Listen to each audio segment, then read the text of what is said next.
ओम नमः शिवाय। हर हर महादेव। प्रिय भक्त, अगर आप महादेव के सच्चे भक्त हैं तो इस वीडियो को पूरा जरूर देखें। चलिए शुरू करते हैं। भक्तों, हर हर महादेव।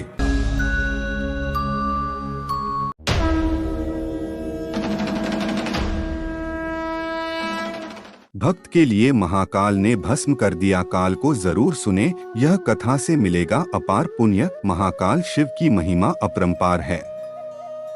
उन्हें प्रसन्न करने के लिए किसी खास प्रयास या पूजा पाठ की जरूरत नहीं होती, बल्कि सच्ची श्रद्धा और पूरे मन से किया गया प्रयास आपको भोलेनाथ की कृपा का पात्र बना सकता है। शायद यही वजह है कि अपने भक्तों के लिए महाकाल ने काल तक को भस्म कर दिया था।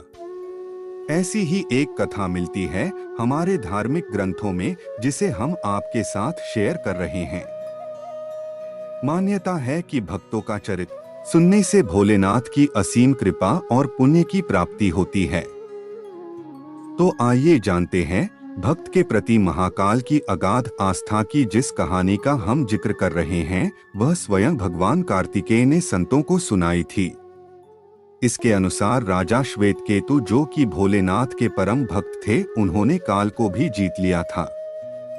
राजा श्वेतकेतु सदाचारी, सत्यवादी, धर्म के मार्ग पर चलने वाले शूरवीर और प्रजापालक थे।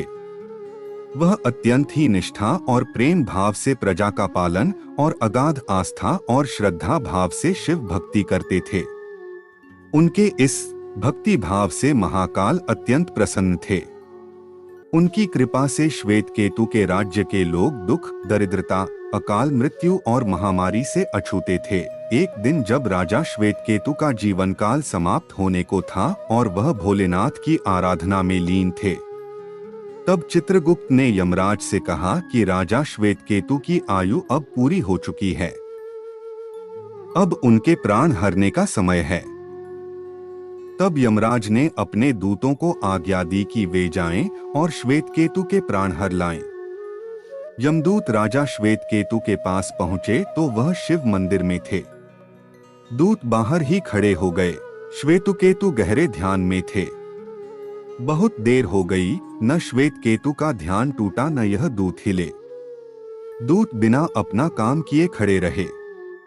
जब वे वापस नहीं पहुंचे तो यमराज ने विलंब होते देखा तो कालदंड संभाला और खुद चल पड़े। दूतों के आने में देरी होने के चलते यमराज स्वयं ही राजा श्वेतकेतु के प्राण हरने पहुंचे।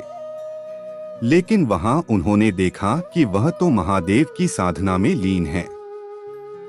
अब तो वह सोच में पड़ गए कि इसके प्राण कैसे हरें। उन्होंने सोचा कि यह अभी पूरी तरह शिव पूजा में डूबा है। इस स्थिति में शिव पूजा का उल्लंघन नहीं किया जा सकता। तब वह भी बाहर ही खड़े हो गए।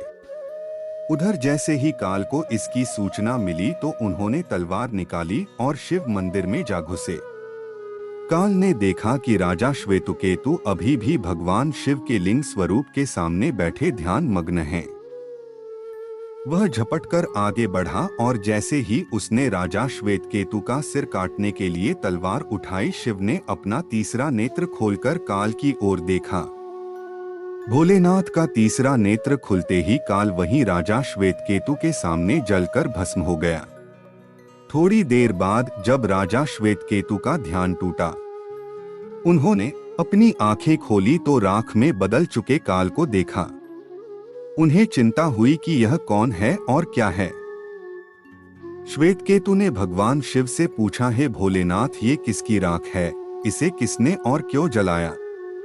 तब भोलेनाथ ने बताया कि यह काल था जो कि तुम्हारे प्राण हरने आया था। राजा श्वेतकेतु ने कहा कि हे महाकाल, यह तो आपकी ही आज्ञा से तीनों लोक में विचरता है, लोक को नियंत्रण में रखता है। इसी के भय से तो लोग पुण्य कार्य करते हैं। आप इन्हें अतिशीघ्र जीवन दान दे दें।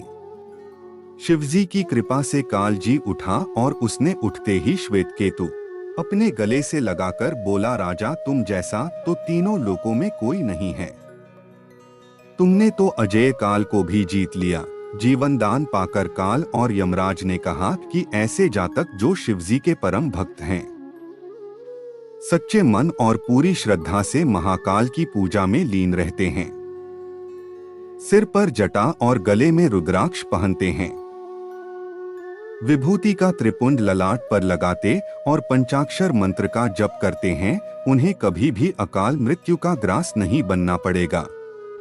कथा के अनुसार इस आशीर्वाद के बाद श्वेतकेतु ने लंबे समय तक राज किया और फिर महाकाल की कृपा पाकर उनमें ही विलीन हो गए। दोस्तों, आशा करता हूँ वीडियो पसंद आया होगा। चैनल को सब्सक्राइब जरूर करें।